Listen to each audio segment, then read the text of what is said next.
السلام عليكم ورحمة الله وبركاته. عاملين ايه؟ نرجع لكم تاني بسلسلة منتجات رخيصة بس نينجا.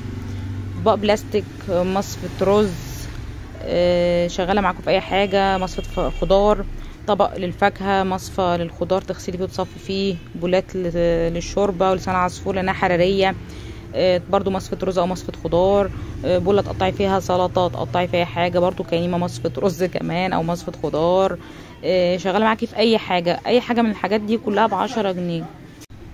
معاكم هنا ديت فيها حوالي 100 قطعة. شاليمو 3 كوبايات ب10 جنيه، كوباية شاليمو 10 جنيه. دي ملاحات، طقم ملاحات 2 مع بعض وغطا كده، شامو امور ب10 جنيه. اي حاجة معانا هنا في الفيديو ب10 جنيه.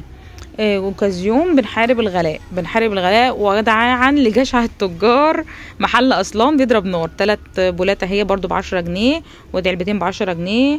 الدور اهو ب10 جنيه. بص في تشكيل كبير